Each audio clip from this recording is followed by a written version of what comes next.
Béninoises et Béninois, mes chers compatriotes, Mesdames et Messieurs les responsables et membres des partis politiques, Mesdames et Messieurs les acteurs à divers niveaux impliqués dans le processus électoral, Mesdames et Messieurs les professionnels des médias, conformément aux dispositions du Code électoral et au calendrier électoral rendu public le 22 janvier par la Sénat, le processus de l'organisation des élections législatives du 28 avril 2019 dans notre pays entrera demain, jeudi 21 février, dans l'une de ses phases décisives avec la réception au siège de l'institution des déclarations de candidature des partis engagés dans la compétition électorale.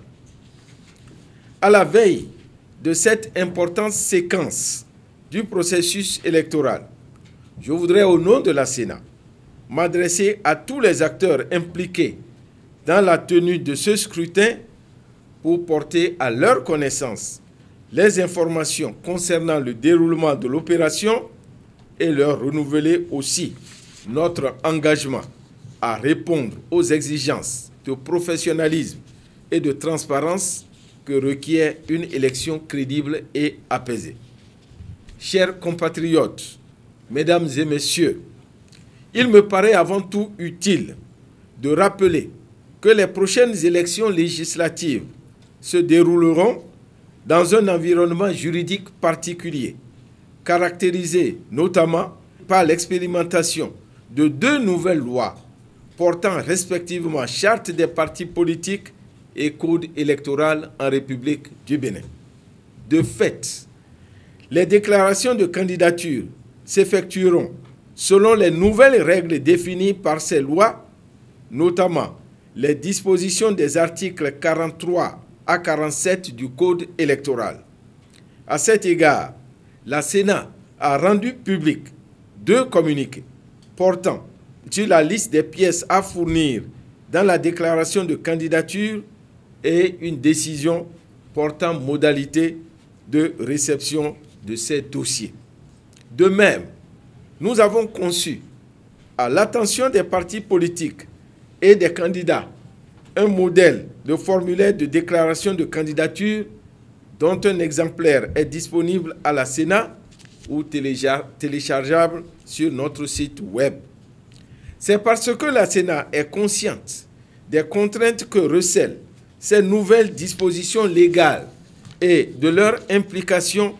que nous avons pris ces initiatives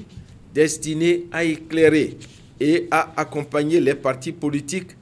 dans les opérations de déclaration de candidature. En effet, je voudrais rappeler ici à tous les dispositions de l'article 46 qui énonce en son alinéa 12 ce qui suit. Aucun ajout de pièces, aucun ajout ni suppression de nom et aucune modification ne peut se faire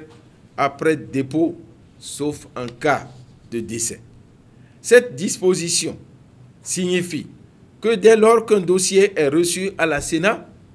il n'est plus possible de le retirer ni d'en modifier le contenu. Au regard de ces exigences légales, j'invite les candidats et les partis politiques à faire preuve de vigilance, de grande attention et de rigueur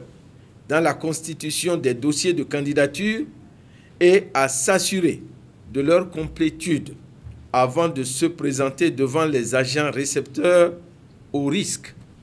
de voir ces dossiers rejetés déjà à la phase de leur enregistrement, même si ce rejet peut faire l'objet d'un recours devant la Cour constitutionnelle. Par ailleurs, je voudrais aussi rappeler que les dispositions de la loi sont agencées de façon à mettre chaque acteur face à ses responsabilités. Dans cet ordre d'idées, le pire ennemi de tout processus électoral demeure la contrainte de temps. Ainsi, la loi prévoit que dans un délai de 8 jours la Sénat est tenue de publier la liste des candidatures retenues. Afin de permettre à la Sénat de respecter ce délai, j'invite les partis politiques à se conformer aux dispositions du Code électoral en s'abstenant d'attendre les derniers instants de la date de clôture des déclarations de candidature pour se présenter à la Sénat. Je voudrais donner l'assurance aux candidats et aux mandataires des partis politiques que des dispositions appropriées sont prises pour qu'ils soient reçus avec soin par nos équipes afin de procéder à l'enregistrement de leur déclaration de candidature dès demain, jeudi 21 février 2019, à partir de 8 h au siège de la Sénat. C'est sur ce mot d'exhortation que je déclare officiellement lancé le processus de réception des déclarations de candidature pour les élections législatives du 28 avril 2019. Vive la démocratie béninoise, vive la Sénat. Bonne chance à toutes les candidates et à tous les candidats. Je vous remercie.